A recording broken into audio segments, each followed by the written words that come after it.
listening to Kingston Community Radio on WGHQ Kingston. On your radio at 920 AM and 92.5 FM, and also online at mykcr.org. Central Hudson reminds you, when you're doing yard work, safety matters. If you use a ladder, be aware of overhead electric lines, including the service wire that runs to your house. Even wooden ladders can conduct electricity with dangerous results. And be very careful if there are electric lines above or near a swimming pool, and you're working with skimmers, brooms, or other long-handled tools. Central Hudson wishes you a safe summer. Long ago, you wouldn't think of galloping on a horse while doing calligraphy, and you wouldn't have attempted to ride your bike while typing a letter. Yet you think you can safely operate a multi-ton vehicle while texting? Behind the wheel is no place to multitask. If you want to BRB, drive now and text later. Lives depend on it. Visit StopTextStopWrecks.org, a message brought to you by the National Highway Traffic Safety Administration, Project Yellow Light, Noise, and the Ad Council. Hi, my name is Jackie Lovezzo. I'm from Lake Katrine, and I support the Kingston Community Radio because it is an invaluable resource to the community and its residents. This programming is brought to you by the Friends of Kevin Cahill.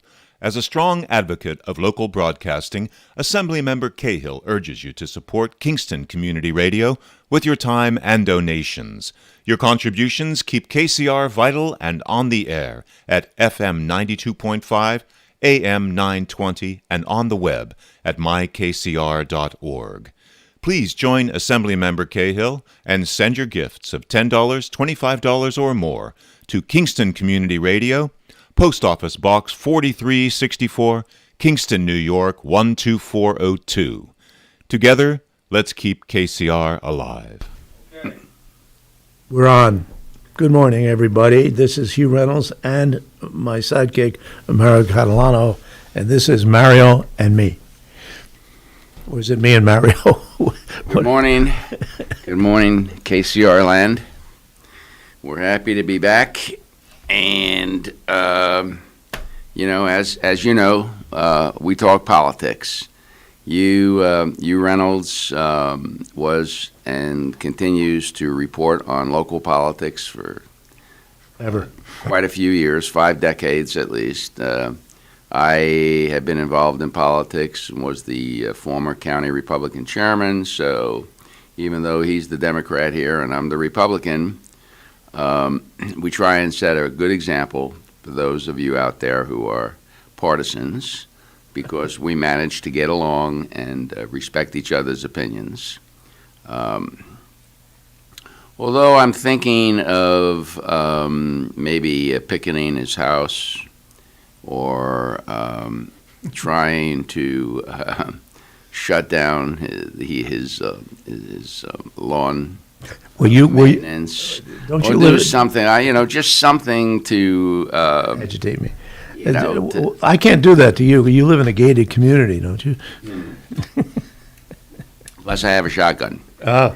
And it wouldn't be wise. But speaking of shotguns, this week, the inimicable governor, as only this turkey can, decides to declare war on guns and gun violence in a state where he and the inept Commissioner Zucker, however you pronounce it,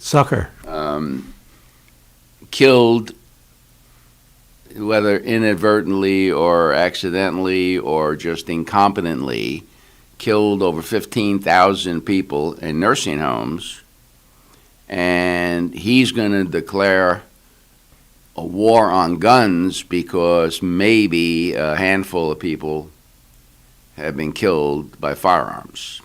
Interesting. What should we declare on him? Should we declare a war on Cuomo and Zucker and get rid of these turkeys?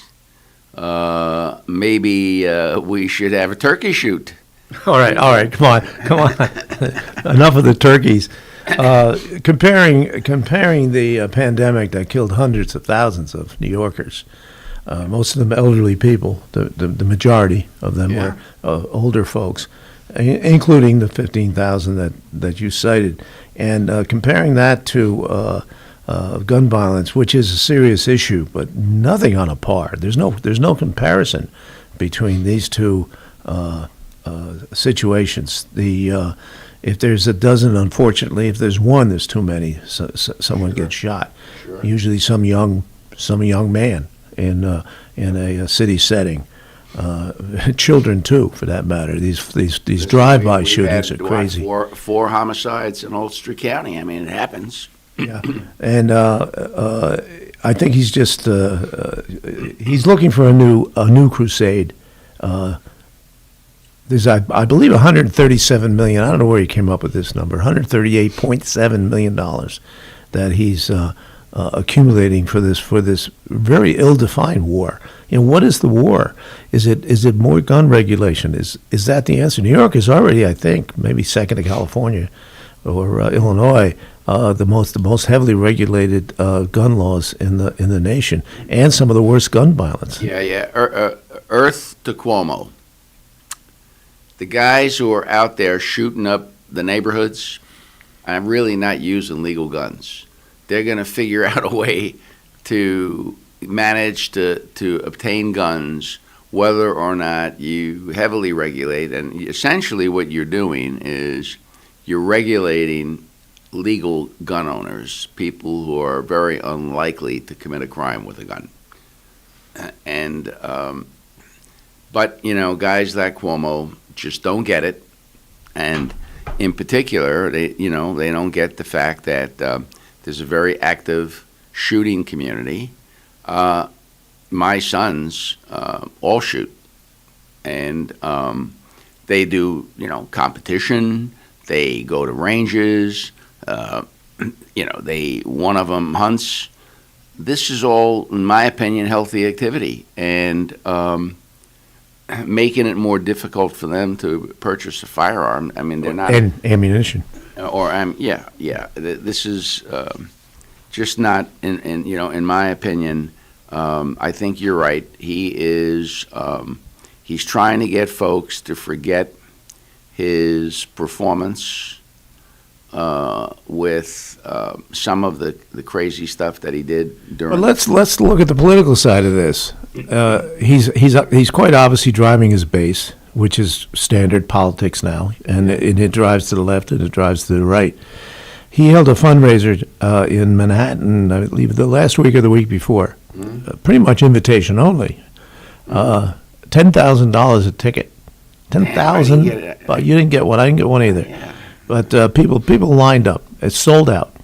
Sold out at $10,000. At 10,000, and this guy is under clouds all over the place. The clouds look like yesterday's storms, and so he will be a formidable candidate, if only in terms of financing. And there's too many people who either ignore what goes on in government and don't care. It doesn't affect them, they think. Well, I was on that giving end. Yeah, you were a lobbyist for the dental society, so you know what. I mean, I know how it works too. We all know how it works. You pay to play, and if you're not on that list, Mario Cuomo had a good line about that. He had, unlike his son, he had a sense of humor. He said when he was running in a primary, he couldn't raise a dime, and he says it was a horrible struggle. And he said he beats Ed Koch narrowly in the primary, and he said the money was pouring over the transoms. That's a good line. That's a New York line. Well, yeah, and I mean, I can say that from my experience. We seldom contributed in primaries because you don't necessarily make a lot of friends. People in primaries tend to hold grudges, and if you supported their opponent, whereas in general elections, for whatever the reason, it's a different side of the aisle, a different party, whatever, and And, let's face it, these political action committee and lobbyists, they want to get some bang for their buck. And so you got much better chance of getting a return on your investment in a general election than you do in a primary. You know this better than I do, Mayor, but I would think that given the abysmal turnout in primaries, you get more bang for your buck as a lobbyist if you pick the right horse. I mean, you know how these guys are loyal in their fashion. If you supported them early on, I think you had an example of that, maybe without naming names, where you guys it was like a horse race, and you guys picked a winner early, and he won, and he was yours forever. I actually cut my teeth as and got a lot of notoriety in the dental political community way back when Al D'Amato, the town supervisor from Hempstead, ran against an icon, Jacob Javits. And I called the American Dental Association political office in Washington, D.C., and I said to them, I think you guys ought to support D'Amato. And they're like, are you kidding? Yeah, why did you like D'Amato? Because Jacob Javits wasn't a Republican. Yeah. The only place he was ever vulnerable was in a Republican primary. In a general election, he overwhelmingly got a lot of Democratic votes and couldn't be beaten in a general election, but he was a liberal Republican. And that was, I was just starting out in politics at that point. But the people in Washington decided to look into it a little further, started looking at some of the demographics and polling numbers and whatever they had back then, and decided to take a chance. And we were the first political action committee to actually make a contribution to Al D'Amato. We gave him $5,000, and which was the maximum you could do in a primary. And he never forgot it. He never forgot that we were the first ones out of the block. And of course, once that happened, the American Medical, everybody started looking at him at that point in time. So we have a caller. Somebody in Kingston's awake. Good morning, caller. Yeah. Good morning, gentlemen. Good morning. And I really like that story that you just shared. And I have a question. Speaking of primaries and how, there's such a low turnout for primaries. And I was just thinking, why in this country are we really a two-party political system? There's some other parties, but they don't make headway. And you look at some other countries, like I think Britain and some other countries, they have more options. Do you think we'll ever have a third party that really makes way or something else? Or do you think this is just who we are? And how come? Are we a two-party system for the most part here? You have us baffled, caller. So let me see if I can I can add some color to that one. Great question. And so here's the deal. Because of the nature of our government, we were set up as a two-party system. So what happens is, we're a little bit different because a lot of the European countries have parliaments, and they can call elections at any point in time, and you can run and from any party perspective. A prime example is Israel, where it's a democracy, but they've got about 15 political parties. At the end after the election, they all get together and form coalitions, and those democracies in Europe are generally coalition-style governments. In the U.S., we have a very rigid system. As an example, okay, we have and have had a couple of very influential parties. We have the Conservative Party, which is a pretty big party. And we have the Working Families Party. We used to have the Independence Party. And none of them have election commissioners. The law states that the election commissioners, there'll be a Democrat and a Republican. Never, and the conservative and whatever. So in this country, they're always going to be minority parties because they can't get status unless the law changes. So we are essentially structured as a two-party two-party system, and then there on those two parties, as you know, there are a lot of offshoots. For instance, there are liberal Republicans, there are conservative Republicans, there are crazy Republicans, and the same thing applies to the Democrats. So easily, you could have the AOC progressive wing being their own party, except they would have no status. So they stay with the Democrats and try and swing them in that direction. So, but in fact, the way our government is set up, it is set up to be, and our founding fathers did this way back because they had, I believe, they had some suspicion that the European style of governments were going to be counterproductive because there were too many different groups in this country, and it's like trying to herd cats.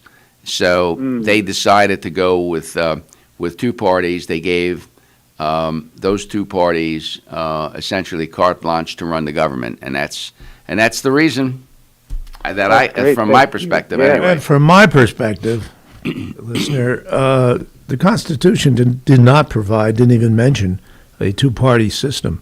There was a good deal of suspicion about a two-party system where you would have these conflicts all the time, left and right, Democrat, Republican. It evolved. The country started, not to give history lessons, essentially as a one-party system, and that was George Washington. Nobody challenged him in either election or they wanted him to be king, and he declined. He declined. Yeah, that was not a strong sentiment. I can't imagine people who just fought the king wanted another one.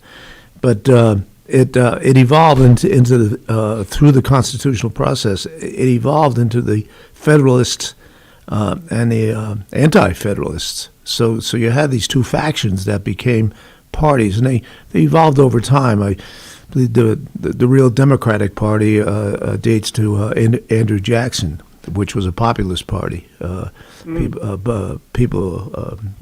of the so-called Party of the People. I think it's somewhat different now.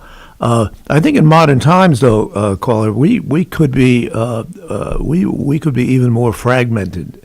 That's not necessarily a bad thing, where different points of view, because of the modern communication systems we have, the web and everything else. Cortez, for instance, has, I believe, something like 4 million regular followers, people who hang on everything she says, and the major parties have to pay attention to that. If you've got a block of 4 million people who are pretty of one mind, there is divisions within that group, of course, like any group. So that's changed.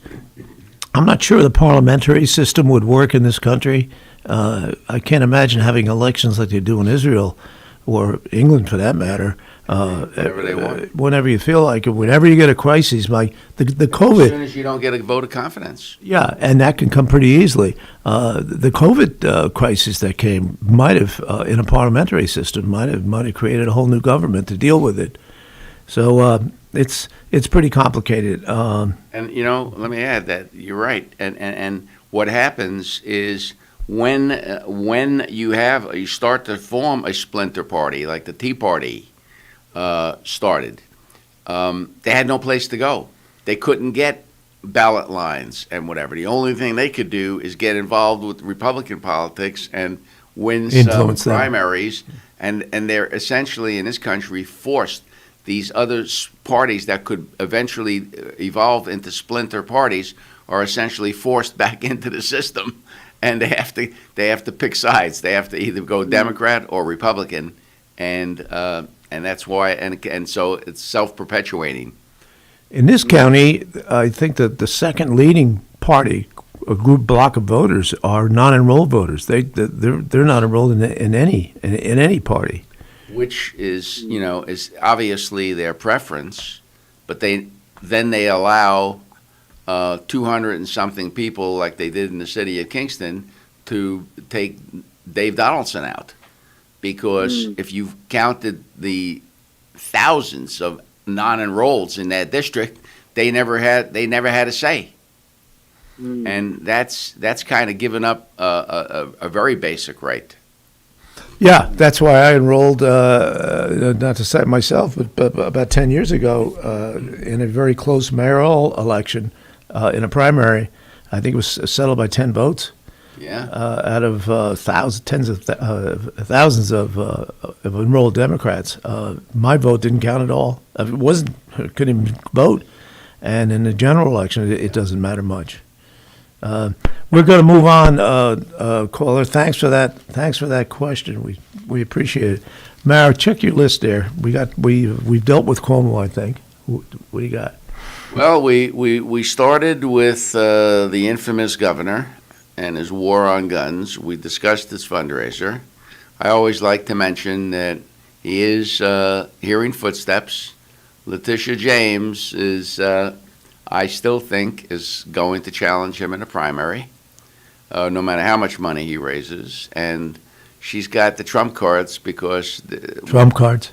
Yeah, when they finish this investigation of his book deal and some of the other deals and the dealing, this behind the scenes dealings, and I think he's going to be in trouble.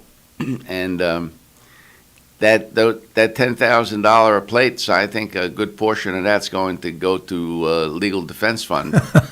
So let's see how he'll get the state to defend. Let's see how that works out. Yeah. So now that we're taking on some big fish here, Huey, how about this Delgado announcement? Our Congressman Delgado, interesting guy.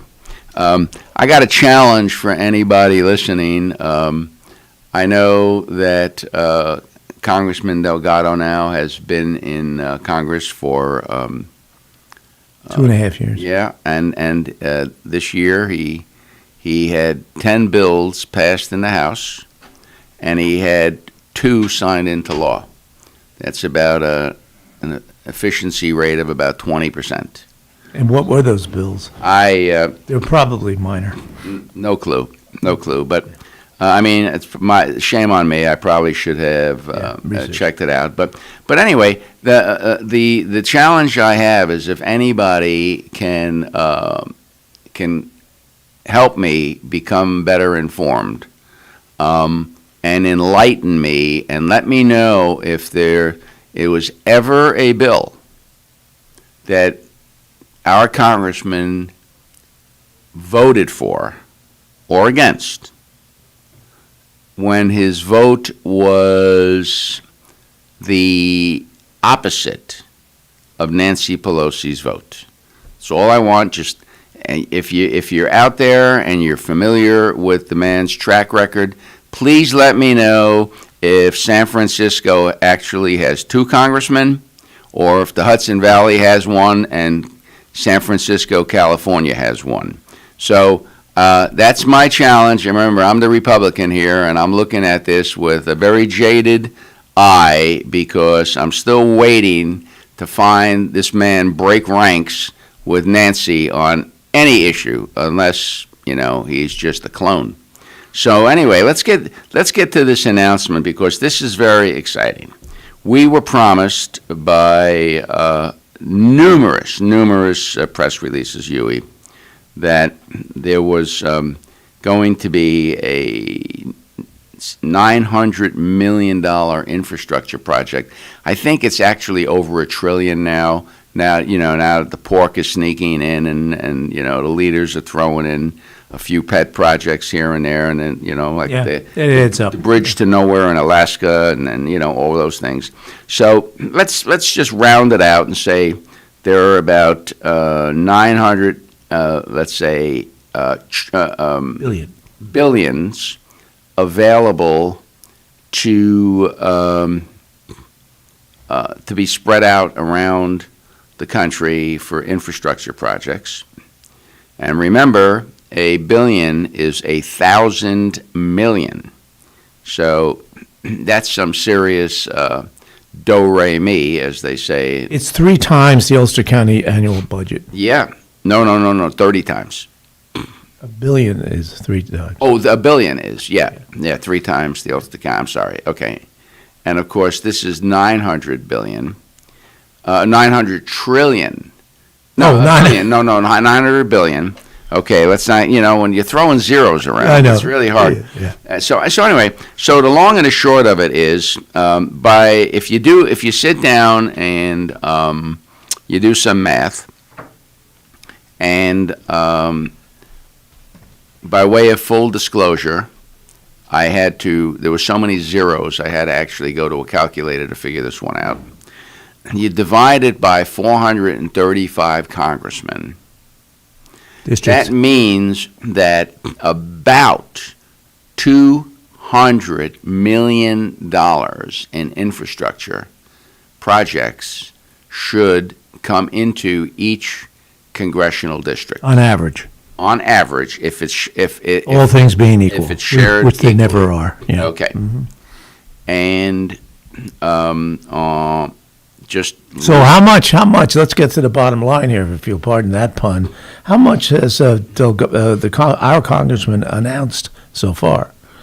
Well, our congressman so far has announced 4 projects, and those 4 projects totaled $20 million. So that is just shy of the $200 million that ought to be coming into the district. And remember, he's a member of the Appropriations Committee. Really? I think so. Hinchy was. I don't know if Delgado Oh, you is. don't? Okay. I don't think so. Oh, okay. So he doesn't have. He's only he's a second Even term voting congressman. in lockstep with Nancy, he still hasn't managed to. All right. Well, Yeah. okay. So he's the rookie, and he's getting his feet wet. But he's still 180 million short at the moment, and we're gonna cheer him on because there are a lot of streets that need blacktopping around here, a lot of sewer work that needs to be done. The sewers in Kingston are collapsing, and we need and other places as well. We have bridges that need repairing. We've got, a lot of infrastructure, and in particular, he keeps talking about broadband, but, there's always going to be a problem with communications when you can't put a cell tower up anywhere or a communications tower up anywhere because of, the... let's talk about broadband for a moment, Mario. I find this a curious subject in talking to people. To me, it's a no-brainer that we have total access, like we did with telephones. I mean, you didn't get blind spots or dead zones. Yeah. You call people. I talked to a lot of people about this, mostly because it's been around forever. Yeah. This broadband thing, it's like a bumper sticker thing. One of the things I get from a lot of people who don't have broadband, and they say, we don't want towers. I said, yeah, but it's a safety issue. If your husband has a heart attack, Yeah. if you can't get to 9/11, moments, fire trucks, anything, any kind of Emergency vehicles, and absolutely. yet these are kind of, many of them, you and I talk to a lot of people. They're from all different walks of life. It isn't the guy sitting on a mountain with his $1 million estate. It's kind of regular people. I don't see a great groundswell, and I'm in favor of it, of access. I don't see a great groundswell erupting, people petitioning the government or going to town board meetings. I don't understand why that is. In my opinion, again, this is a great failure of government, because eventually I think what is going to happen is people and companies, private enterprise, are putting in mini satellites by the hundreds, maybe even thousands, that they're shooting up and putting into orbit. And eventually, I believe, broadband is going to shift, so nobody's objecting to all this crap that we're putting into space, and we'll be able to get past the, I don't want a cell tower on, Ohio Mountain. Yeah. And so maybe at some point in our lifetimes, we'll be able to drive out Route 28 and actually have self-service. Who knows? In our lifetimes, which are not long. So So, but that's the deal. I think it's probably going to have to be transferred to space in order. And now again, there are other downsides to that. One of which is the weather can have a major impact on what's coming from up above, and so it may not be quite as reliable as cell towers. I would think that given the technological genius in this country, that they can figure out almost all these things. I think. Well, they've already figured out that they need to put satellites up because they can't get land-based systems past some of the crazies out there. Just the notion of stringing wires between telephone poles. It's so 19th century. Exactly. Yeah, and most of your new communities have everything underground, which is, I think, great. Well, uptown Kingston, when they did uptown urban renewal back in the 60s, early 70s, they buried all the utility. You don't see any telephone poles on Wall Street anymore. No, I know, it's great. It is. It's beautiful. Same with downtown. Well, all right. We need some more renewal. So anyway, now that we've covered all the heavy hitters, just a reminder, this is Kingston Community Radio. Hugh Reynolds, Mario Catalano. Our phone number is 331-9255. We'd love to have you join us. We're talking politics today, as we do every other Friday. And we've covered the governor, we've covered the congressman, and now we want to get a little closer to home. And Huey, do you want to mention baseball for a second? Because sure. I think it really is appropriate to. I've been shout out. I've been following the career. You may want to talk about the Yankees because I know it's near and dear to your heart, and you can have the stage on that one. I've been following, as have a lot of people in the area. I've been following the career of Zach Short, who I think is a 2015 graduate of Kingston High School, and of course a terrific baseball player in high school and a terrific basketball player. And I have a particular affinity to the Short family. His father once gave me a golf lesson. He failed miserably. Their grandfather, rest his soul, Ed Palladino, was the factor in luring me to the Daily Freeman all those years ago. And we used to go to the games, and I would sit with Eddie at Zach's games. And now Zach's in the major leagues now. Now this is, I think there's been other local ball players to make the majors. Mike Ferraro comes to mind back in the '60s when he was with the Yankees, and a lot of people knew Mike. Now he's in the majors, and he's with Detroit. He's had to work to get there. He's about 25, I think, just turned 25, which is kind of middle age for a ball player. The superstars come up when they're about 19, it seems. And I think he's playing pretty good ball. He's been up maybe 30 times. He's had a couple of home runs. Yeah. He's apparently got a pretty good batting eye. I think his on-base percentage is... He draws a lot of walks. He does. really does not swing at bad pitches. He's very disciplined. Very disciplined Extremely. hitter. And he's hitting 273 last time I looked, which would put him, I think, in the top tier, at least the top third of major league hitters these days, because nobody hits. Yeah. There's guys starting in the majors and making millions of dollars and hitting under 200. So I think Yankees could use him. Half of their club is not hit. I think the Yankees would definitely trade for Zach Short. So anyway, I certainly look forward to seeing Zach. I read the papers every day with the box scores to see. Oh yeah, the other thing is, done. he's a great defensive player. Terrific. And he can play almost every position on the field, which makes him extremely valuable. Hey, I've got a Ferraro story which I want to share with listeners. All right. This goes way back. Ferraro, Mike is playing. He had a sensational spring training. I think there was some kind of an award that the Yankees gave to the best rookie in spring training, and Mike won it that year. Had a really good spring. Yeah. So he made the big club, and he came up. What did he play? Third base. Third base, yeah. Yeah. Okay. I think he still holds the major league record for putouts by a third baseman. It was one of those days where everybody hit it down the third. Yeah. And so that's nice to be in the books. So anyway, Frank Messer was the Yank. Remember him? Frank Messer. He was the Yankee broadcaster. Okay. And, so the Yankees are playing. I think it was Cleveland, and they were headed home. And Messer sitting at the bar after the ball game, BS about the ball game with the bartender who was an avid fan, and so the bartender said something about this Ferraro kid.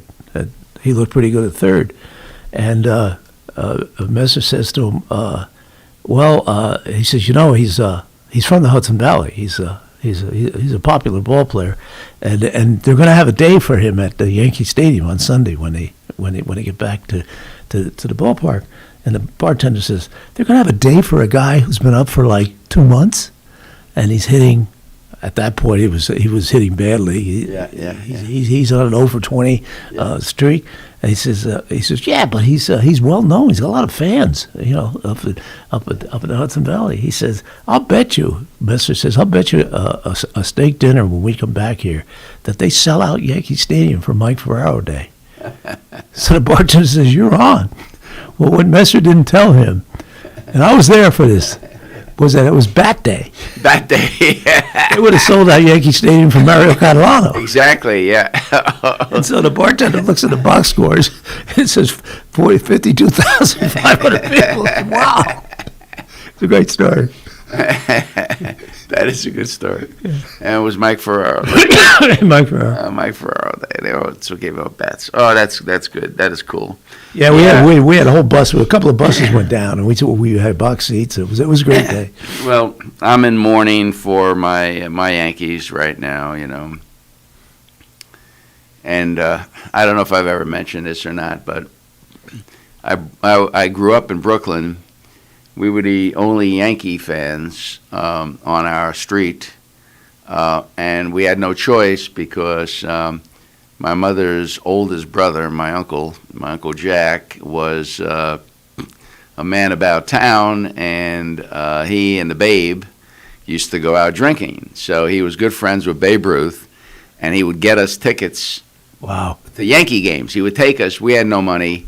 But my Uncle Jack had his own business, and he was pretty successful. And he, so he'd get from the Babe, he'd get some really great seats to Yankee games. And he had a season pass and whatever. And so he would take, and it was a large family. I mean, there were 8 in my mother's family and cousins and whatever. So he would take different groups. He'd take my father and I to a game. He would take my uncle and one of his kids to a game, and so we had no choice. It was we had to be Yankee fans, and so I grew up a Yankee fan, and still a Yankee fan, but it's really getting difficult, to watch them give I up. think Yankee fans are victims of their own success. I like you, Mario, in almost every respect, but I'm not nuts about Yankee fans. They really expect to win the World Series every single year. Well, a lot of teams hope they will, and they work at it, but they don't. In fact, the Yankees don't. They haven't won a series since '09. Yeah. You're talking over a decade now, and they lose one or two games in a row. Oh my God! Well, my issue is this: if you're going to spend the kind of money that they spend, then you should expect at least some reasonable return on the investment. And for whatever the reason, they've got the third highest payroll in baseball, and I mean they can't beat the Toronto Blue Jays. So. Well, Los Angeles and Boston have high payrolls, and they seem to be doing all right. Yeah, I think that's what I said. I think we're third, but the point is, can't beat anybody. Last night, some pitcher in Seattle hit them yesterday. Was he the rookie? I think he's a rookie. He was a rookie, and he hit. They got one hit. Well, they hadn't seen him before. Yeah, that's it, I guess. Whatever the reason, they need a new batting coach. They need, in my opinion, a new conditioning coach, because they're constantly injured. I mean, I've never seen anything like it. They can't even run out ground balls for fear of pulling a hamstring. Yeah. I mean, what the heck is going on? You never see anybody stretching. Well, you see a few of them, but they're not even doing the proper stretches and before the game. So they don't stretch out. They're not conditioned properly. They're too muscular. How's their teeth? Well, now there's an issue here. The teeth. There is a major issue here. Domingo Germán could not start the other night because toothache. What's that? Was it a toothache? He needed a root canal. He needed a root canal. The other night he was scratched from the lineup, and because he was getting a root canal, an emergency root canal in Seattle. And I'm telling you, they need a new team dentist. Anyway, he did get his root canal done. Got to the stadium, and came in and he came in as a reliever and threw a 3-run dinger. He gave up a 3-run home run, and I blame the dentist for this, because if he had taken his time and done that root canal slowly, he wouldn't have made it back to the stadium, and they should have kept him the hell out of the game because he gave up a 3-run homer.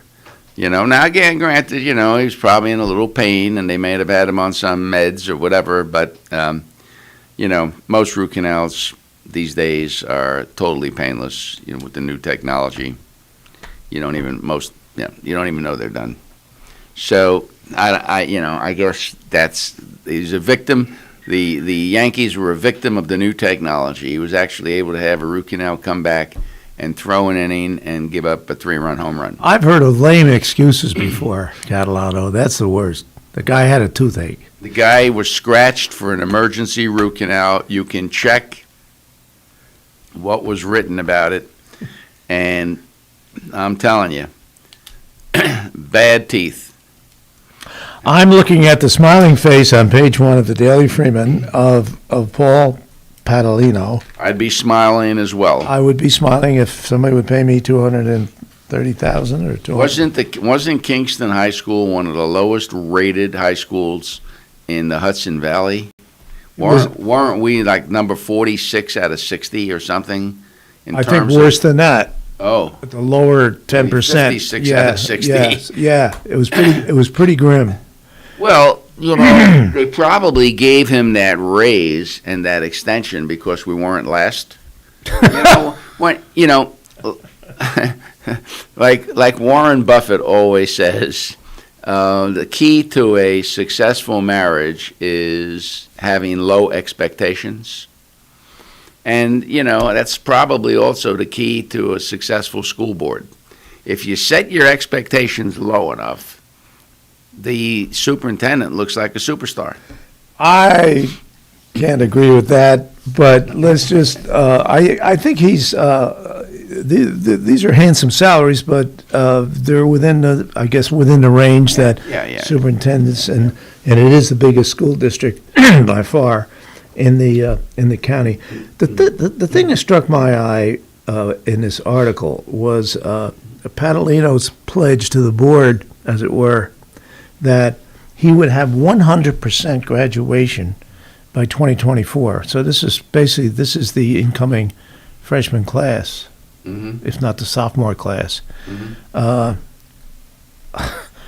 That's a high bar, 100% graduation, particularly given the record. If you're ranked in the lower 10% of the school districts in the Hudson Valley, and that includes some districts that struggle, like Ellenville, Yep.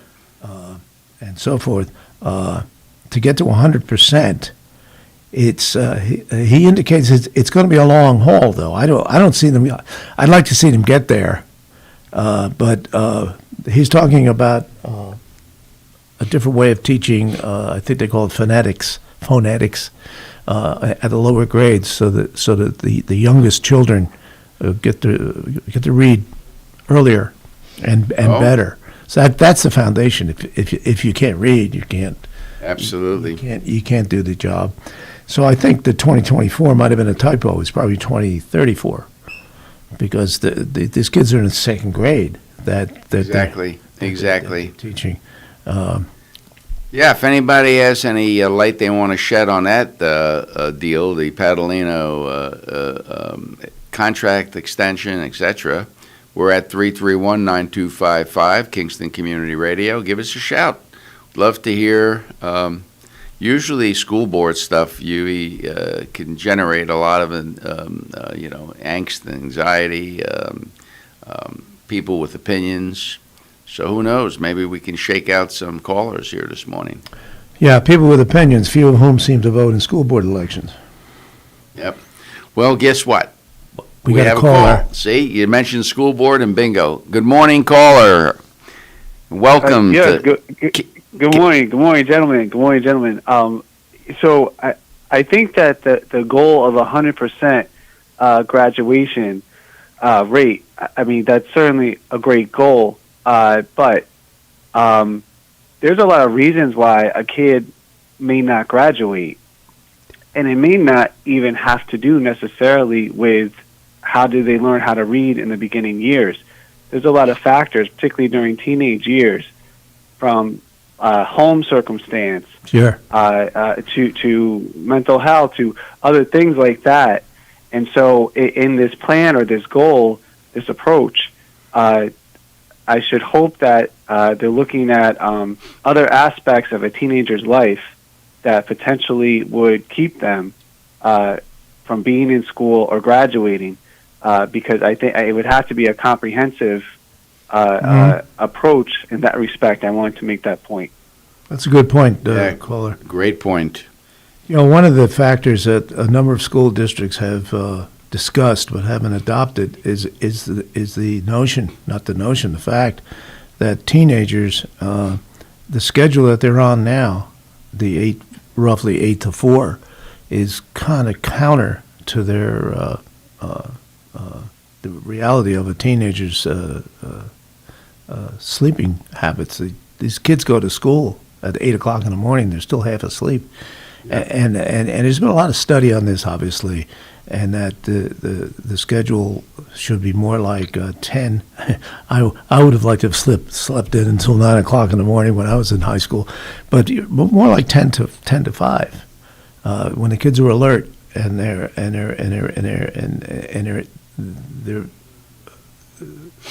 better able to learn because they are alert. The problem has been, there's always a problem. For every idea, there's 10 different ways not to do it, is that the extracurricular activity at the end of the school day is compromised.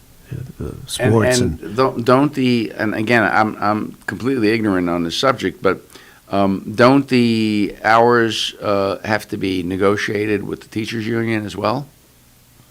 I mean, I don't think the school district just makes up the hours. I think I think that's all contractual, and I might be wrong, but Yeah. But there are a lot of constituencies here. You got parents, you've got kids, you got teachers, you got administrators, you got taxpayers. I mean, there are a lot of different groups. The moving parts in there. Yeah. Yeah, the notion that the caller pointed out, who quite frankly sounds like he might have been in high school himself, is that teenagers' lives are, we all know from experience, teenagers' lives are pretty complicated, and the more holistic approach to a kid who might be having problems at home and is in school. There's a lot of, especially with the hormone changes Oh, and things. of course. Kids are more prone to to having ups and downs. It's tough. It's not easy being a kid these days, let me say. And there's a lot of temptations out there for a kid. Parents are busy. Home life isn't mom and dad and the two kids sitting down to dinner every night. That's probably a rarity. It's probably on weekends. Well, we got a call. I guess he hung up. He just wanted to hear your answer. Oh, okay. Well, he got our answer. We gave it to him. Anyway, so what do you think? We'll have to keep tabs on this and see how this graduation. But right now, I mean, I hate to say it, but we're starting way behind the average here. We're one of the worst graduation rates in the Hudson Valley, and this, he's got to work off of, that. Same guy. He has one more question. Oh, okay. Good morning, caller, and thank you for the follow-up question. Yeah, and as a follow-up question to this point, so given what we've just now gone through with the pandemic and how virtual learning had to be used for better or for worse, is that in the mix, in the discussion, one, any way that maybe something good came out of this that could help reach this goal, or two, how this was a hindrance, and is some thought given to this kind of context? If this is a goal to achieve, could it be achieved through difficult circumstance like this? So I'm just wondering, to what degree is virtual learning even being spoken about, given what we're coming out of, and is that informing this goal for better or for worse in some way as well, if that's been spoken to? Wow. I don't know, caller. It's a work in progress. As you noted in your earlier call, it is noteworthy that this district has set a goal. That in itself is unusual.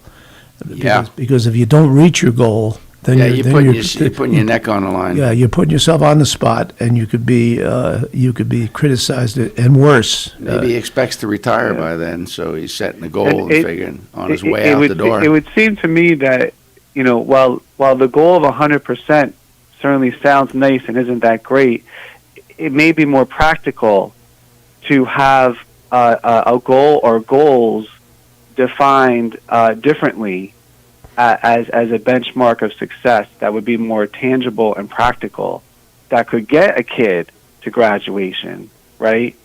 But something that, because it just seems like a lofty goal. Not that that's not a great end game, but the factors that will go into that, you think you would need that really broken down and maybe focus on some sub-goals that could end up with the greater one, and get buy-in about those sub-goals and a plan around those. That, to me, would seem like a better way to present to the public what we're doing here. Mm-hmm.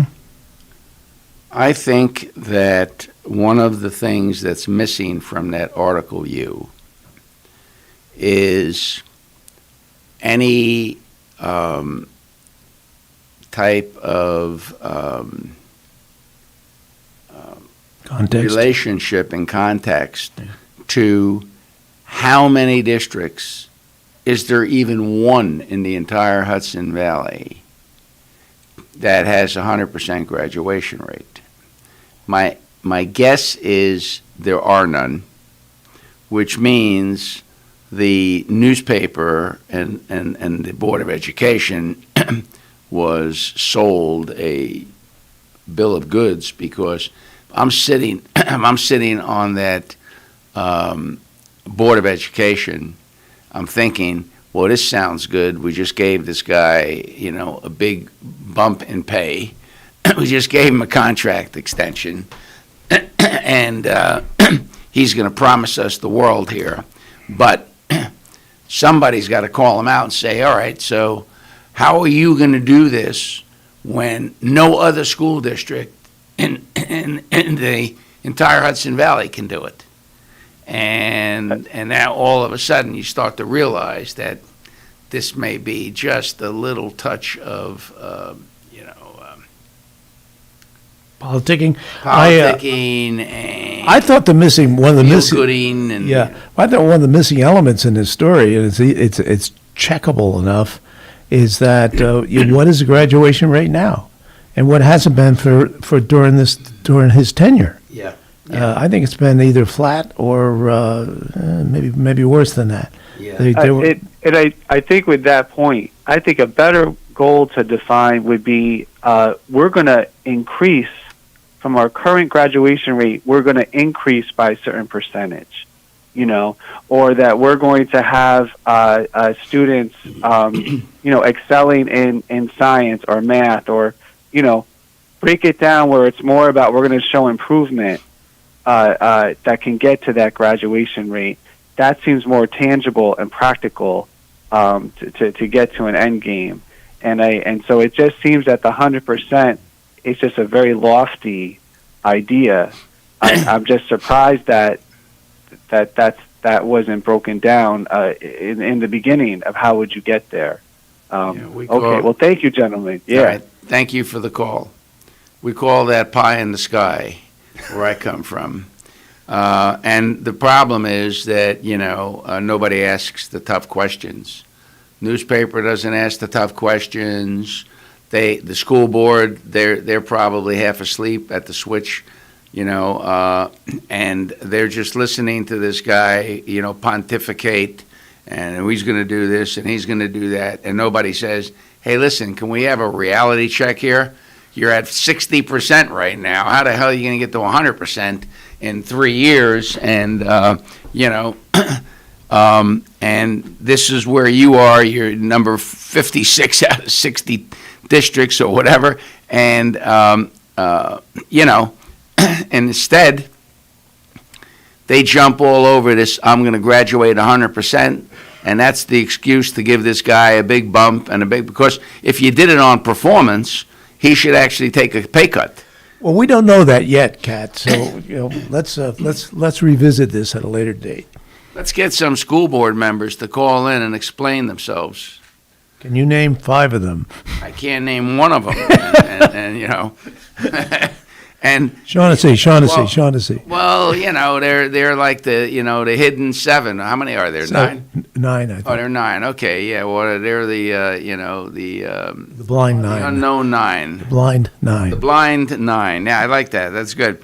Now, can we talk about something really serious here? Or sure. We talked about Yankees. Let's talk about something quickly because we're going to be going to break shortly, and. So let me just run by this situation out there in West Hurley where some developers are trying to convert the old school. West Hurley School. Yeah, into apartments. And folks out there are really up in arms. They don't want these apartments. I don't know why. And the other thing I'm trying to figure out is this workforce rule, this 10% rule, is that only in the city of Kingston or is that an Ulster County? Do they have to have any of these apartments that are not market rate? That's, I guess, what I'm asking. I think state law, Mario, is 10% minimum. State law? I believe so. Wow. I read this recently that the people in the area taking credit, if not bragging about workforce housing, don't have that much of a choice. There is a floor, as it were. Okay. So what do you think is going on? I think you rightfully pointed out that they had school buses, they had kids, they had, all kinds of traffic. All of a sudden, you're going to have some apartments, and and things have changed. What are you making of this? Well, the school has been closed for a long time. I dare say 10 years, maybe longer than that. That expansion of the 60s, when they built all these schools, and when the Kingston Consolidated District actually expanded, they reached out to West Hurley. To me, that's more of an Onteora school than it is a Kingston school. In terms of geography, Well, there's a school right down on the same road, or right off of 375 that's in Onteora District, the Woodstock. yeah, School. It And is. This one's in the Well, Kingston, and they're on different sides of the road. but then you had another one in was it Xena? Zena, too, yeah. Xena. We're getting a little afield here. Some of it is the typical not in my backyard, anything in my backyard. These are single family, for the most part, single family homes that surround this school. I think part of it is because the school's been closed so long. It's been pretty peaceful. There hasn't been any kind of traffic in there. People got used to that. They like it, and they don't want the traffic. Do you think there's any issue with the developers and their reputation of not actually being some of your finer developers? I'm not aware of that, but if there is an issue, it's a legitimate issue. These are people, for the most part, out-of-towners, and people look on out-of-towners with some suspicion initially, anyway, coming into a community and pretty much dictating what's going to happen to that building. So that I was not aware of that. If that's a concern, I think it's legitimate. I think the developers made a real mistake when they threatened the folks out there. They at one point, I believe, and I could be wrong, but at one point they threatened to make it into a religious school. Oh yes, what was it, Hasidic? Yeah. If they didn't get their deal. Mm-hmm. So I think that's pretty dumb, and maybe you can get away with that stuff in Brooklyn, but that's not going to play very well. That may be a poison pill in itself. Break time. It's break time, and we're going to turn this over to Lawrence Maxwell. Take it away, Lawrence. You're listening to Kingston Community Radio on WGHQ Kingston. On your radio at 920 AM and 92.5 FM, and also online at mykcr.org. Question: what will you find on all over-the-counter or OTC medicine packages to help you choose the right drug and use it safely? The answer: the drug facts label. This label lists the medicine's active ingredients and purpose, how much to take, and warnings you should know before using it. Remember, even OTC medicines you buy without a prescription can cause side effects you don't want. So follow the information listed on the drug facts label. For more information, visit fda.gov/drug facts label. A message from the U.S. Food and Drug Administration. Introducing the YMCA. Sure, you know the Y for a swim or a game of hoops, but we're more than that. We're a cause. When you take a jump shot at the Y, someone else is getting job training. Practice yoga as a team practices her leadership skills. We give people of all ages, incomes, and backgrounds a chance to learn, grow, and thrive. So while you might think of the Y as the place for lifting weights, we're also about lifting entire communities. That's the Y. We're so much more.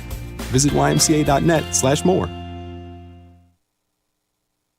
At St. Jude Children's Research Hospital, we're fighting against childhood cancer every day. At the heart of this battle are our donors. Most of us want to make some type of difference in the lives of others. St. Jude does miraculous work. The fact that no one has to pay, it's a place where everyone is treated as an equal. Everybody is welcome here. And it doesn't matter your religion or what part of the world you're from, all that is taken away. It just gives you some hope. It's just a nice feeling to put your energy into something that really does genuinely make a difference in a child's life. There's just no greater gift. If we have the ability to help, then we have a responsibility to help. Finding cures, saving children. St. Jude Children's Research Hospital. Find out how you can help at stjude.org. Hi, this is Tony Marmo from Norman Staffing, and we've been bringing together employers and job seekers since 1980. If you're an employer and have job vacancies, let Norman Staffing help fill them with permanent or temporary workers. We screen, interview, and recommend the best candidates for your company. We make the employment process easier and faster for you. Please call Norman Staffing for your employment needs at 338-9111, 338-9111, or normanstaffing.com.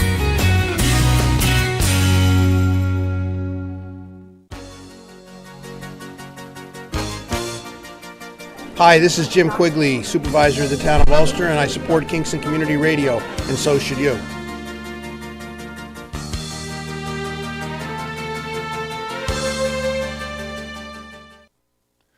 Rondout Savings Bank has a long history of serving local communities and maintaining a strong tradition of customer service excellence while providing each customer with the personal attention they deserve.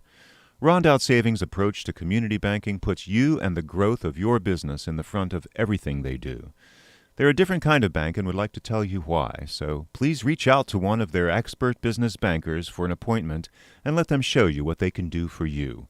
Rondout Savings Bank, always working for you and the community with branches in Kingston, West Hurley, and Hyde Park. Also online at rondoutbank.com.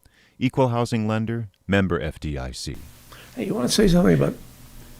All right, good morning, folks. We're back to Kingston Community Radio. Hugh Reynolds, Mario Catalano, and of course, this is the highlight of the day. We're going to do birthdays. And today is a very, very popular day for birthdays. We have a number of them, and let's start with the Friday, July 9th. It says, please wish a happy 85th birthday, God bless you, to Alberta Bruno from your friends at the Rosendale Seniors. Alberta, 85 is a beautiful round number, and congratulations. Then we have a second birthday. Please wish a happy birthday to Lucia Garofalo from your friends at the Hurley Pearlers.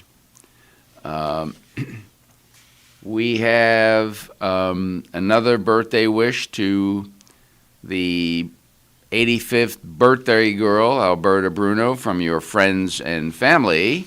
Popular girl, Alberta. Yeah, and you know, you get to be 85, you get some recognition here.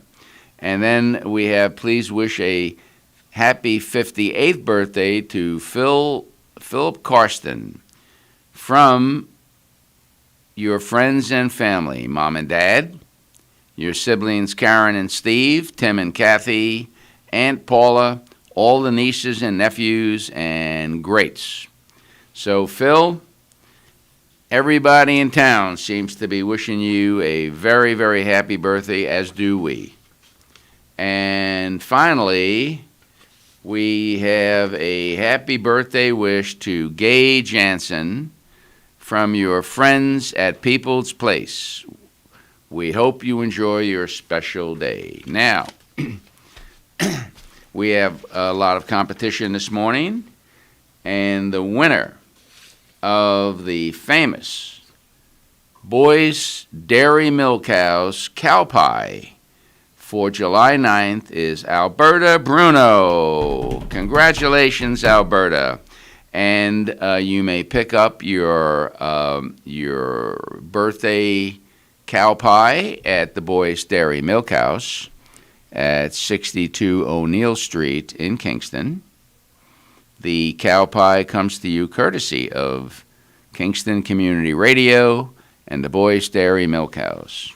And I just want to say, because these Boyce folks are so generous, that my son had a birthday this week, and my wife went and got one of the ice cream cakes, and his friends, I thought I was going to have to beat them off with a baseball They are bat. good. Oh my God! And there's so many different ones to choose from. Yeah, and the kids were just loving it. Yes. And yeah, that's. I mean, if you need a birthday, if you need a birthday cake, and there's nothing better than a Boyce Brothers ice cream cake. Just absolutely fabulous. We also have a special announcement today, and this comes from the Coach House Players, the longest operating community theater group in Ulster County. And they're proud to present Friends and Family. It's written and directed by Barbara Jones, and it will be performed on July 10th and 11th and July 17th and 18th at showtime at 2 p.m. It's a fully vaccinated show. Attendees must bring proof of vaccination. Let's all be safe. Get your vaccination and get your cards. And it's at 12 Augusta Street in Kingston, which is downtown. Wonderful location, beautiful theater. Tickets are $15 for general admission and $10 for anybody 18 and under. So come on out. Let's support Coach House Players. They have an event this weekend and next weekend. And those are always great shows. So we're done with our business this morning, and so I've been observing that we have been having a little issue here between the comptroller, the RRA board, the town of Ulster board. What's going on here? I mean, what's going on? You've been covering this stuff for a long time. How covering this stuff for too long.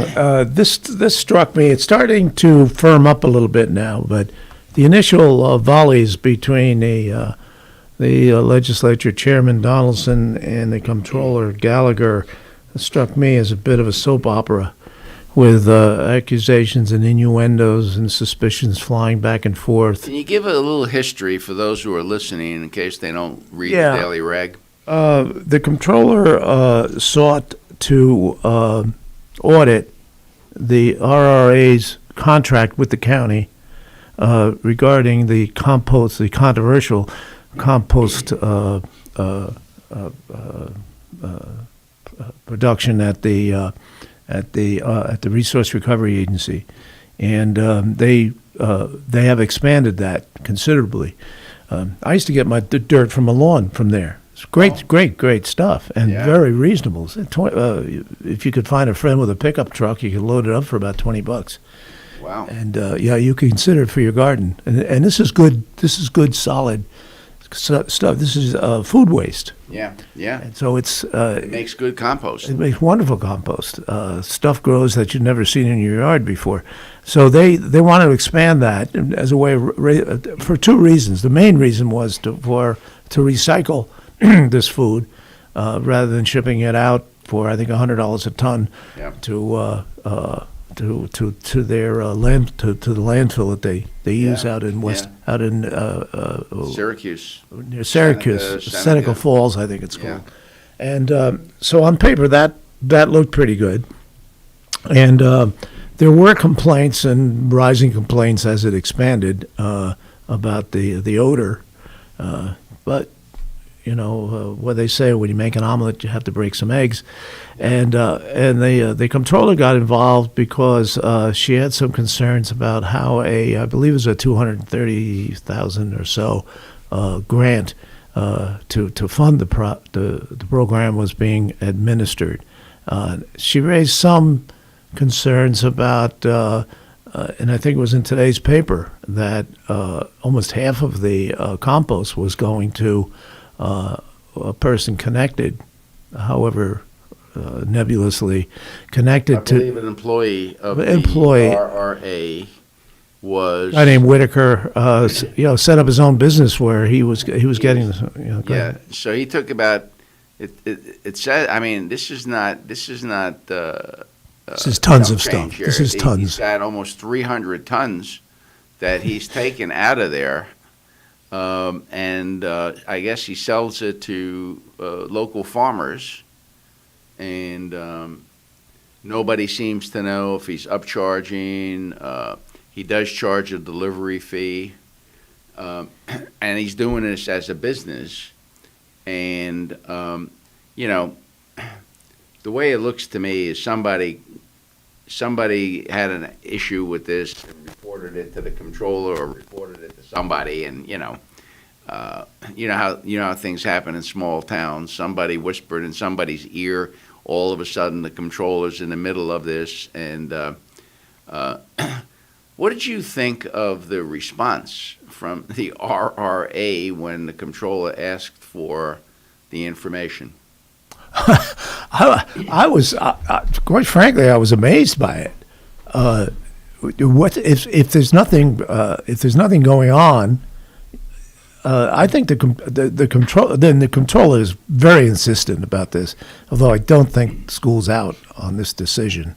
On whether she does in fact have the authority to subpoena an independent state chartered RRA. The RRA was set up to be independent of people like county officials, either be it Donaldson or legislators or the comptroller interfering or with their operation. They are, as they point out, they are routinely audited by the state. And there is in fact a special department within the controller's office that monitors just these types of authorities. Technically speaking, the RRA is an independent authority chartered by the state and independent of the county. That was the whole idea of the thing. And the state auditors failed to notice that one of the RRA employees was taking half of 300 tons of material out of there and reselling it. I mean, that's not much of an audit, if you ask me. Well, it certainly is a yellow flag, if not a red one, that somebody should notice who absolutely has the authority to audit it. What's interesting is how they track it. They track it by license plate numbers. Oh, I didn't know that. Yeah. So nobody asks anybody's name, and that's a pretty slick way of, so you look and you got all these license plate numbers, or this license plate took this much, this license plate took this much, and that's kind of a way to keep names out of the news. And you'd have to go and do some research. Evidently, Gallagher did some research and found that these license plate numbers were all connected to this gentleman Whitaker, and that I don't want to say anything because I don't have all the facts, but it just it smells like compost to me. It just. You kill me, Ken. You kill me. It smells like compost. Yeah, it's just a little stinky here. Stinky. Something stinks. Somehow one person would be setting up a business, selling compost. From inside the shop. From inside the shop. Yeah, this is just like inside baseball to me. I wonder if this doesn't go back, not to give these, one of the things I was warned about when I first started covering politics, a veteran alderman said, Huey, you write pretty interesting columns, but let me tell you something. These guys are not as smart as you think they are. And I've learned that. Neither am I. But I got to wonder, I'm wondering now, just out loud, as they say, thinking in my head, go back a couple of steps. Maybe somebody at the RRA says, we can get a grant to expand this compost pile for the weekend pickup operation to something really big, and Whitaker, you want to make a few bucks on this thing? I don't know. That's Probably smarter than they are. Yeah, well, they were smart enough not to put names. They put license plate numbers. So Yeah, there is that. You got to do just a little digging to get to get through to the to what's actually going on, and then of course you got a controller running for re-election. So Without opposition, I don't think the controller is going to make a bona fide. She can't lose. So I guess you could say she's not doing it for politics. Although are you trying to tell me that the Republican Party is not putting a candidate up? I'm not aware of one. Oh, wow. However, like the county executive, the controller is an ambitious politician, and she's not going to sit on that fifth floor for long. When and if, and almost certainly, I think the county executive moves on to some higher calling. So she's looking upstairs. She's looking at got her eyes on the ceiling. That's not a glass ceiling either. She can see right through it. Oh, baby. And she's on her way upstairs. And this is the bona fides. When she runs for county executive soon, in a year or two, or maybe less, she can point to her investigative efforts as a county controller. That said, it's something that needed to be looked into. And the legislature is directly responsible by law for the RRA. They appoint the legislature. You were there. Yeah. The legislature appoints the members of the board, and the board runs the RRA ostensibly. Usually the executive director runs things. But why the legislature wasn't? They had to know. If they didn't know about this Whitaker business, the things we just talked about, those red flags we talked about, if they didn't know about it, they should have known about it. And if they knew about it, they should have acted, or at least inquired. Nobody asks questions. I said, nobody wants to ask the tough questions. at least inquired, and this is where Donaldson comes in. Donaldson is the chairman of the legislature, and there's a committee that I guess that gets periodic reports. And I don't know. I was a little taken aback by the chairman of the RRA board, who indicated that the controller was making a fuss over something. I mean, earth to RRA chairman. Controllers are elected to make quote-unquote fusses. And what you needed to do is just be open and forthcoming with the information. Not, remember, this is our tax money supporting that operation. Ever since they went to, they've instituted all these rules. My garbage collection, my bills tripled. Mm-hmm.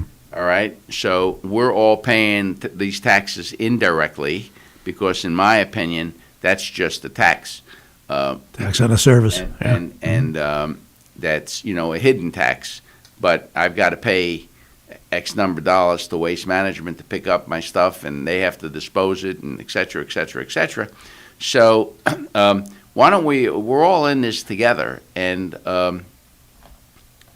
if you were embarrassed about the situation at the RRA, well, then you never should have gotten yourself into that situation, all right? If you thought that there was something wrong with disclosing that one of your employees is carting 300 tons of compost out of there, then don't let them cart 300 tons of compost out of there. In other words, it doesn't pass the smell test, right? Exactly.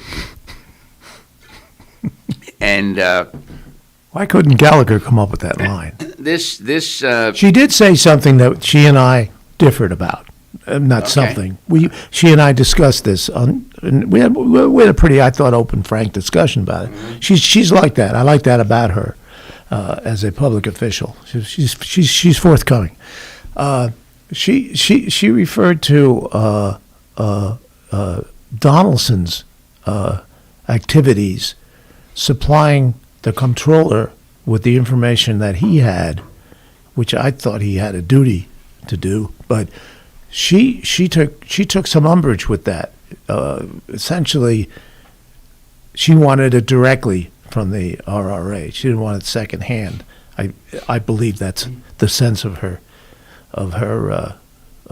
concern there.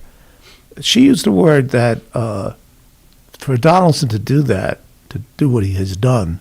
Now, keep in mind, Donaldson's running for election, and we'll get to him in a minute. Yeah.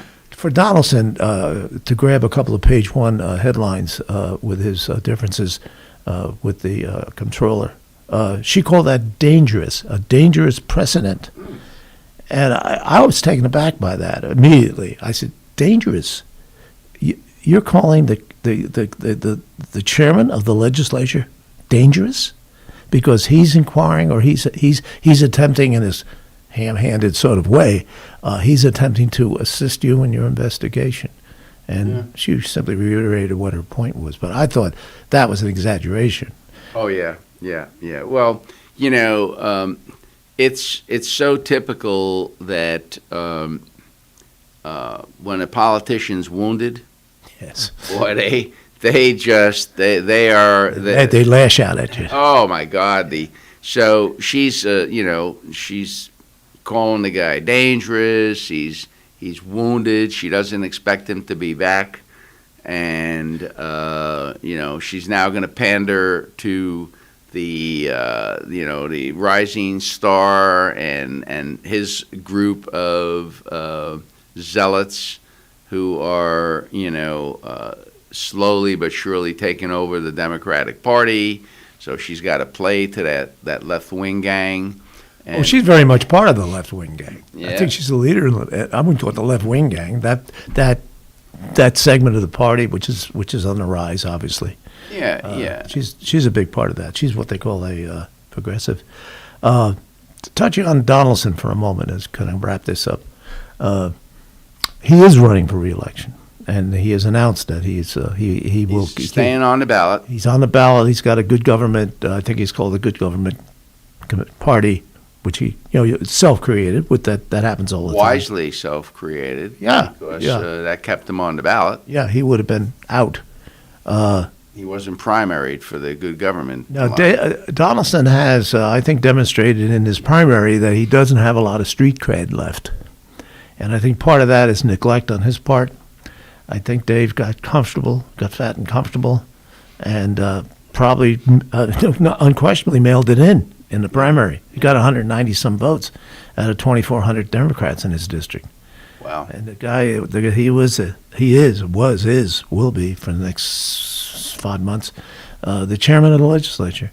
I would have voted for him. The curious thing about his being chairman of the legislature, I got flyers as a constituent. I live in Donaldson's district. And I got a couple of flyers. One of them had the sitting at the desk shot with him and Ryan, as if to lead me to believe that Ryan doesn't make a move without checking with Dave, and vice versa. The other, though, listed his various accomplishments over a long career, most of them a long time ago. Mm-hmm. He put his the third thing he listed, not the first, was that he was chairman of the legislature. Mm. To me, that would have been his strongest suit. Yeah. I mean, I would hesitate to vote out the chair, although I'm not aware of anything he's done for my district, our district. But I would be hesitant to vote out the chairman. That'd be voting out Nancy Pelosi if you lived in San Francisco. This is a very interesting dynamic. I think. Let's talk I think about you're that. bringing up a terrific point here. This is a very interesting dynamic. This legislature has virtually no power. Right. They have seated, and he was the one that seated it when he was chairman the first time, and he let Mike Hine run roughshod over the legislature. Blank checks. Blank, whatever you want, Mikey. Yeah. And now it comes back to haunt them because they have virtually no power. They have ceded it to the exec, and as a consequence, whether you're chairman of the legislature or the rookie legislator of the year, there's not much you can do for your district. There's not much you can do. You virtually have no power. It's all. This is almost a.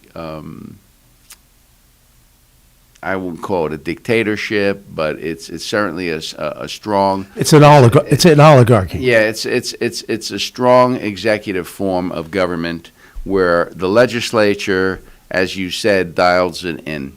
They really don't seem to be very active. I'll give you a prime example. I mean, have they ever had a hearing that you can recall on any problem area, or just as an example, on this RRA?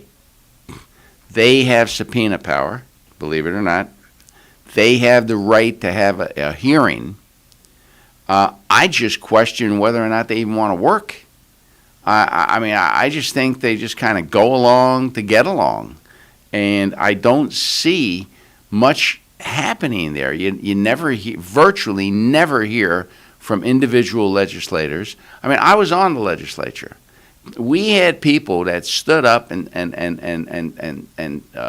took strong positions on issues, and this group seems to be the silence of the lambs.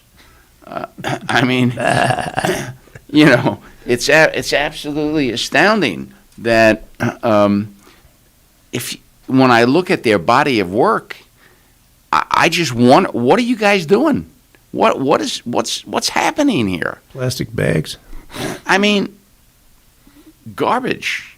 Well, no pun intended. Yeah. Let's just return for a moment to the and let's not dwell on it, but let's just touch on the dynamic of the Donaldson. Oh yeah, that's going to be Timbrook, interesting. Erner campaign, and now it's a three-way. I think Erner. No, this is July. This can all change in 2 months, but I think Erner was pretty much at peak with the vote that he got in the primary. He had a small group of really dedicated activists in a true sense. They got out and they knocked on doors, and as Dave didn't.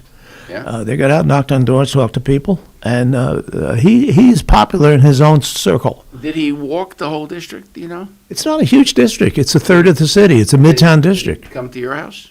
No, neither one. Nobody came to my house. So they don't come to my house. For one thing, they don't want to come to my house because I generally know what's going on. They want to go to your house where you, I shouldn't say your house, but they want to go to some house where somebody barely reads the paper. Or they targeted their group.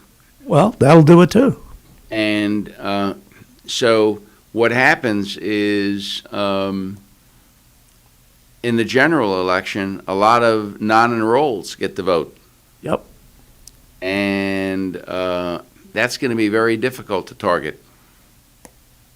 Yeah, by definition, they don't. Yeah, they don't fall into any particular definitions. Yeah, they are independent. And in a three-way race, I mean, anything can happen. Well, two things are going to happen. There's going to be traditionally, it's almost embarrassing, the low turnout for any legislative races. People don't know who the legislators are and don't seem to care.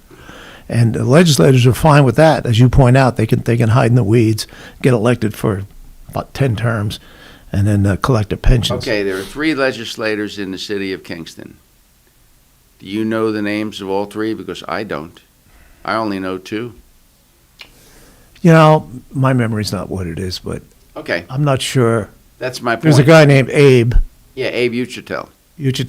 And then he it's ran for mayor, dropped and out. And then there's a Peter Criswell. Criswell. Criswell and Uchitel are freshmen. They're rookies. There's been a big there's been a fair turnover in the city and legislators lately. So those you expect they need a term to kind of get their feet wet. Neither one has been outspoken about anything. Haven't heard a word. But then it was 2020 too, so there was a lot of 20. The last year it was a very different year. You would think that with a $360 million operation, there'd be an eyebrow raised somewhere. I mean, you know.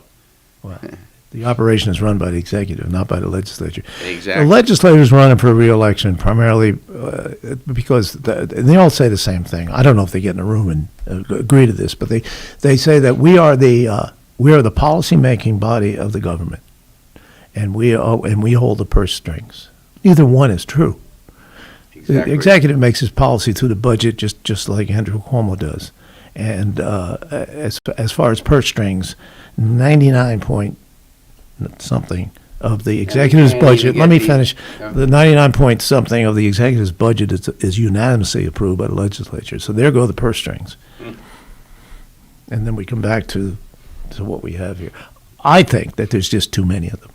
There's 23 of these people. And a county of 180,000, maybe a few less, 17 would be fine. Wait a minute, it has to be divisible by 3, doesn't it? It should. And it has to be.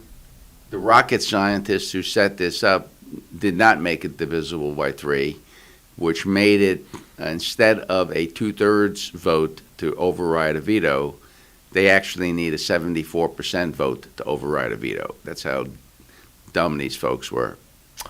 Well, precedent being what it is, they could then have a. The number I like, for what it's worth, is 17, from 23 to 17. Well, I think it'd be about 10,000. 15 would be. 15 would be. 15 would work for me. But you're not going to get legislators agree to give up their seats just because of some. Well, you see the philosophical difference. Where they control that is it would have to go to a vote. It would have to be a charter amendment. Yeah, and these people are extremely reluctant to amend this charter, and this charter is far from perfect. This charter needs a lot of work. Part of that is the fact that the executive has a lot of control over the controller.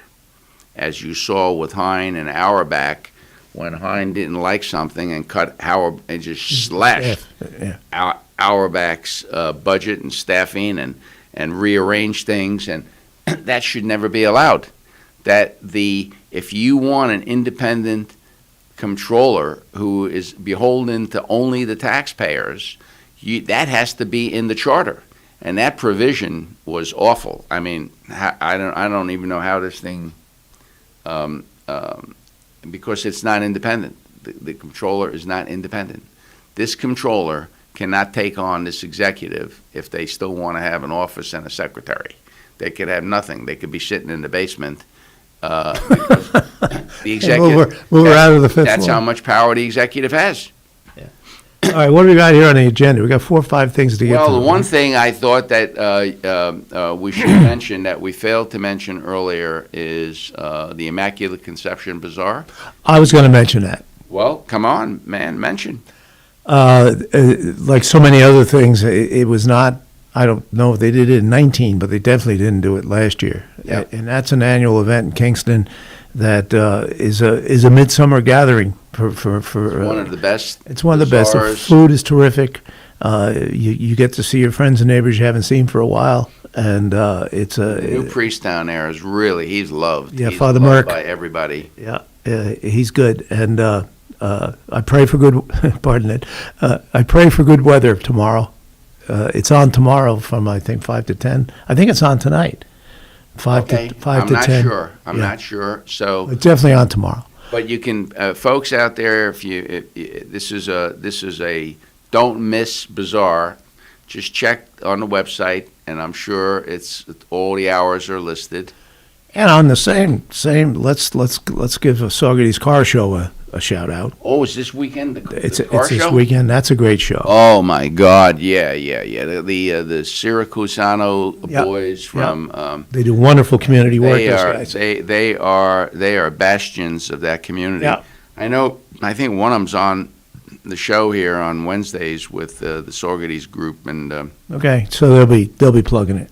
Yep. Well, by then it'll be over. They should have, but yeah. Okay, so I love that car show. I love that show. What beautiful automobiles. Fantastic. And That's another no miss. Okay, folks. So we got you up to date on a couple of other interesting scenarios. As far as the Donaldson race is concerned, I think our opinion is that this is probably an open book. It depends on how much work Dave is willing to put in, and if I understood you correctly, has Erner a shot?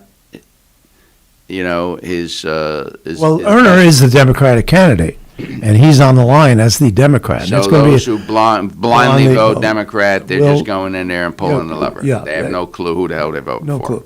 I think the wild card in that race is going to be the Republican candidate, which is unusual, highly unusual, given the demographics in that ward.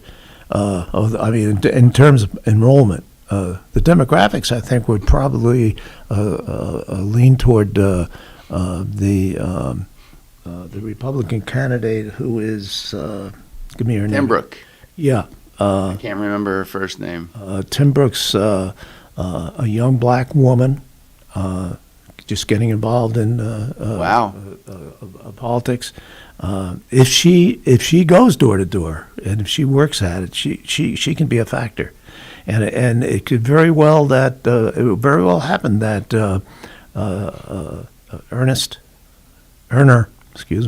Erner and Donaldson would split the Democratic vote. She could, in a three-way race, you can get elected with 35%. Wow. It's unusual. And I don't recall that there's ever been a woman of color on the legislature. Never. There's only been two men of color. So she would be breaking some ground. She'd be shattering some glass, as they say. Yes, she would. Wow. Good for her. Good for her, and good for the Republicans. Very good for Republicans. And nominating. That opens up a whole new area for them. And they've got to do something. They're sinking every year. It's like it's kind of sad to watch it, we become almost a one-party county, and I don't think that's healthy. Well, part of that is I've always asked the question: where did these 20,000 newly enrolled Democrats come from? The population of Ulster County has been stagnant. Yeah.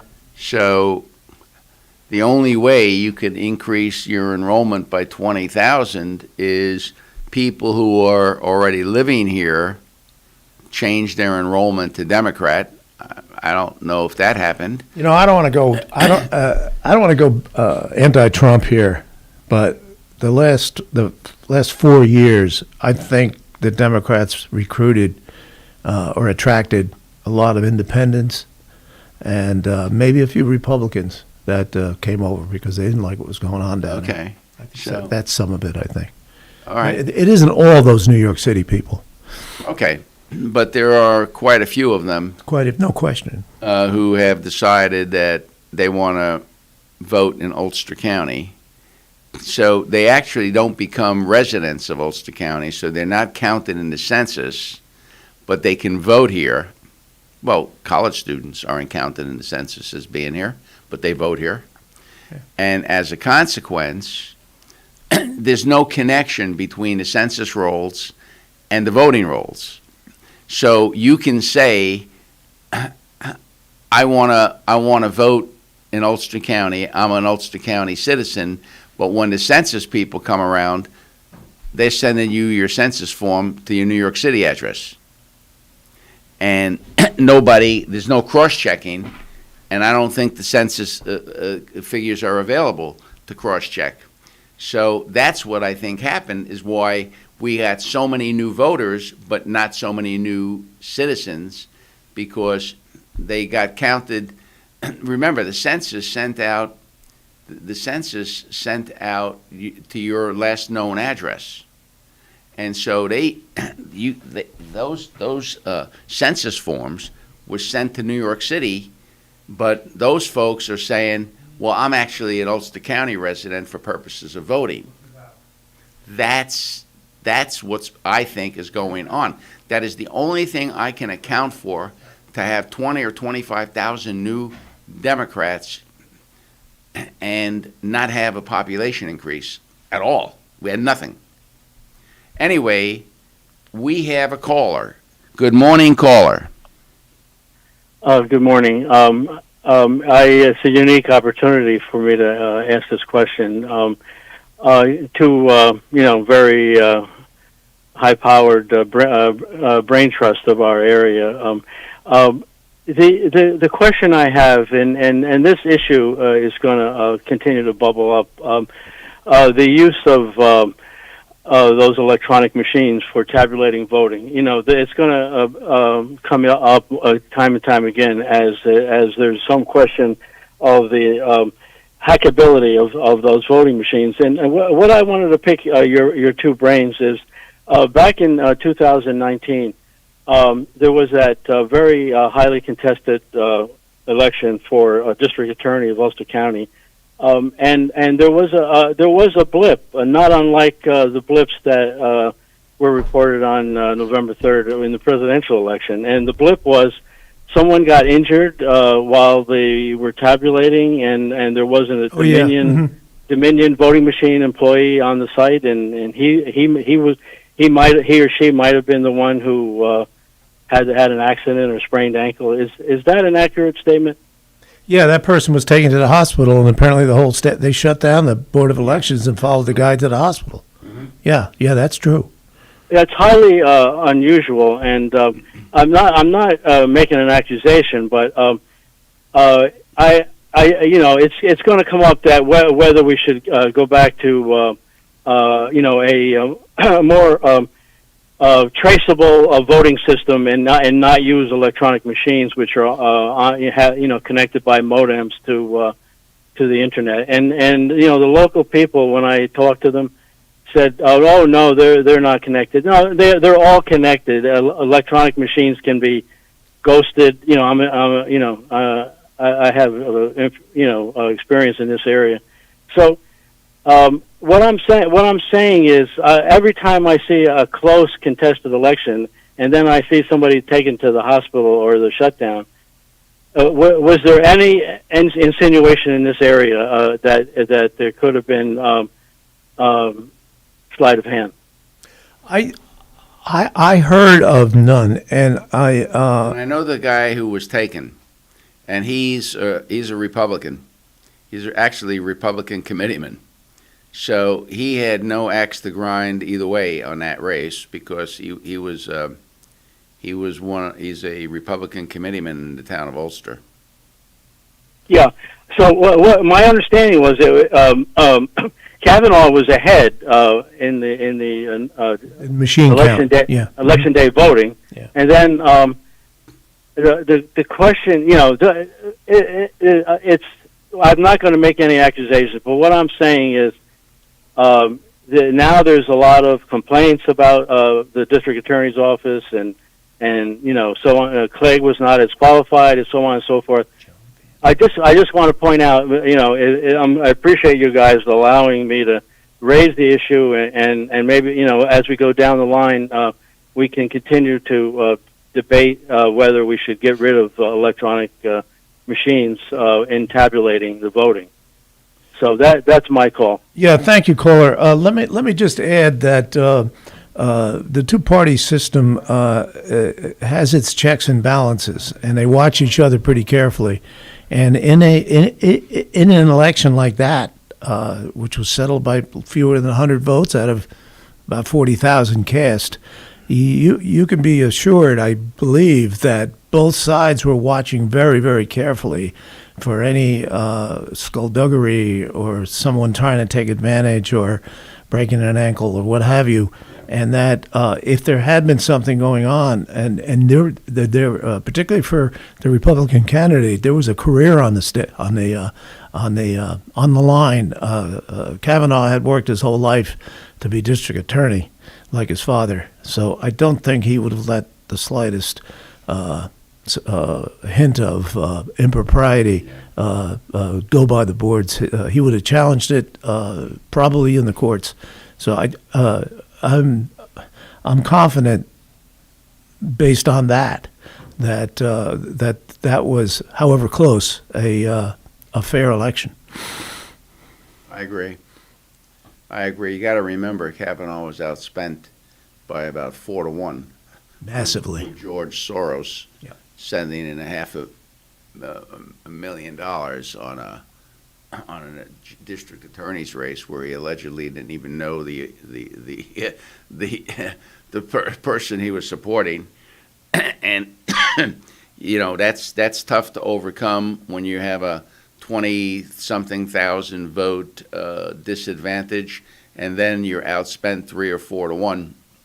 That's that's a tough one. And but hey, Metzger raised what, $900,000 and she lost, right? Yeah. So it could work both ways, I guess. It can happen. Yeah. No, you're absolutely right. She outspent her opponent about 9-1.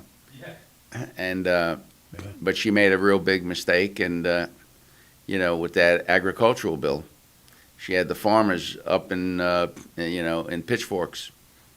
They were coming. Torches. And she refused to come on the show with you two for the debate. I think that was the real thing. Well, we couldn't get any Democrats on this show. Yeah. Hinchy either, right? Well, yeah, Hinchy. no, we couldn't get Hinchy either because they had such a plurality that their attitude is, why do we have to debate? Just let's go to the polls. We got all the folks going to pull that lever, and one of them was right and one of them was wrong. We still can't get Hinchy on. And we won't. And we won't. This caller touched on the DA's race, and let's just touch on the DA's office. There's been a significant change in command over there.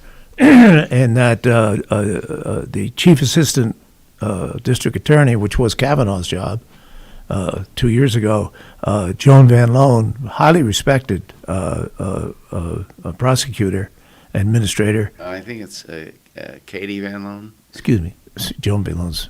Yeah, she's in Van Loan's beverages. Right. My mind is gone. Yes, All right. Kate. She has resigned officially. Yeah. Wow. Retired. What do you want to call it? She's done about 20 years. She's still a relatively young woman, a young prosecutor, I should say. Yeah. And then they brought back a very popular guy, actually. I'd actually like to see her run as a Republican. I'm not sure she's still a Republican. I believe she changed her enrollment, but it doesn't matter. The Republicans will run anybody. They just have no candidate recruiting system at the moment. So she could come back and challenge Clegg in the next election. She's pretty popular. Her father was Frank Reese, who extremely well known. Yeah. But it's obviously a shakeup in that department. Parenthetically, I would say you mentioned Soros and Clegg. I don't know what your impression has been. Clegg has been in office for about 6 full months now. I don't see Dave Clegg as a Soros puppet, and I think he's probably disappointed a lot of people on his left. That his policies and his attitudes toward crime, prosecution, have been more middle of the road than we might have expected. I mean, look around the country with the other DAs that Soros has supported, and it's cut him loose, Bruce. They don't believe in even jail terms. No. They don't believe in prosecuting. Yeah, all of that. I actually totally agree with you. I think that George Soros probably tried to buy a district attorney and found out that he wasn't for sale. He wasn't for sale. Yeah. Absolutely. I completely agree with you. I don't know all of the policies. I understand there have been, a lot of issues in that office. But what I do know is I know Dave Clegg for a long time, and I don't think that he was. I think Soros may have made a miscalculation on that one. He probably might have not known about bail reform either. He could have saved his money because these guys have all been elected rounds. Clegg, they're not really doing anything because there's no bail. So right. I walk by county court all the time.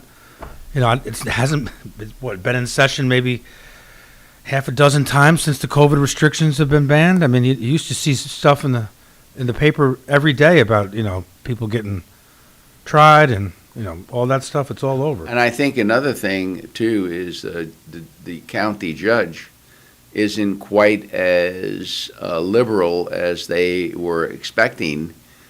He's been pretty tough on some of the sentences for people who have committed egregious crimes, and that's what we expect. That's what we expect. I think both of these folks have been where they should be, and that is in the middle of the road, which is what we expect. We don't expect some left-wing wingnut or right-wing nut. They should reflect, I think, broadly their own constituents. They live in this community. Yep. These are the people that they're sworn to protect and prosecute when necessary, and to act accordingly. If either one went way left or way right, you would have an immediate pushback. Yeah. And they're politicians too, and rightfully so. And they're aware of that. So, yeah, I thought bringing back Emmanuel was a good move. I believe he was first appointed by Mike Kavanaugh back in the 90s. I believe he may have been chief assistant. Yeah. Under Don Williams, and very, very competent, high quality, great attorney. So I think that was a good choice. I guess my question would be, why would they bring somebody in from Dutchess County to do this initially?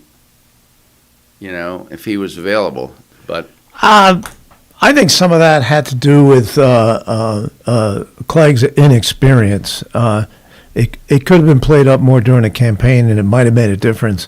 I didn't think that Kavanaugh played that card, which was legitimate. There were legitimate concerns about Clegg's lack of prosecutorial experience. He was, I think, unfairly characterized as a slip and fall lawyer, insurance cases. Then that's what he did. But and I think that was reflected in, like any startup organization, reflected in the slips and starts that started his. But that's similar. The difference is that you generally don't put somebody in who doesn't know anything about the job he's taking. Although we do it all the time with politicians. Yeah, I think as a casual observer, I've been involved in a number of county-wide races. I really wasn't consulted on that race. I probably would have recommended they be more aggressive in the experience department, but Mike's race was conducted by a very close group that had gotten his father elected many times, and that's who he chose to go with, and very little outside consulting, and I think they were a little reluctant to be aggressive. They were running, unfortunately, they were running an 80s campaign in 2019. Yeah, in 2019, and that's the result speaks for itself. Even with that, with what I considered a very poorly run campaign, he came extremely close. So it wouldn't have taken much. 1% of the vote would have swung it to him. Maybe less than that. Even less. And I don't know. I don't know if they did enough polling. Honestly, I don't know what they did because You weren't involved. I know. I had I had no input, and I don't even think I was called for a fundraiser, if I'm not mistaken.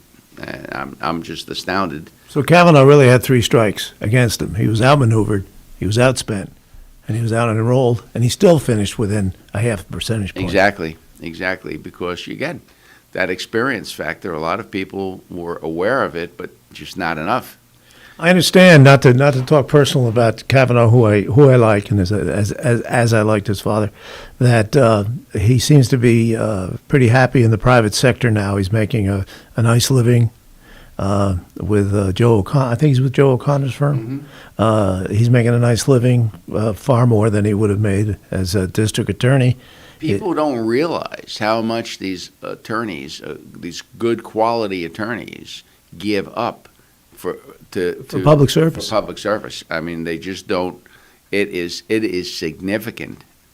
Many of these folks could triple and quadruple and even more their incomes in that private sector, yet they choose to be public servants, and you really have to admire them for that. And Mike has these young daughters who are probably are teenagers now, are pretty close to it, and you know what comes right after that. Some serious bucks for school. He doesn't realize it, but if he has 2 teenage daughters, he's about to become one of the dumbest guys in the world. And the poorest. And they'll get married on top of that. About 10 or 15 years later, after, their 6-figure weddings, he's going to become one of the brightest guys in the world. So there's a rite of passage here that you have to go through. I remember, I only have 5 children, but 1 daughter, and it was quite interesting, raising her. And I had to be the dumbest guy going, for a while. Off the air. Yep. So it looks like we are. You guys did another wonderful job today. Calling it a wrap. Another wonderful See you in job. 2 weeks, folks. So if Beat you up want to on some politicians Hugh today. and Mario are on every other Friday. Join us again in 2 weeks for Hugh and Mario, and we'll be back on Monday with Medical Monday. Have a good weekend, everyone.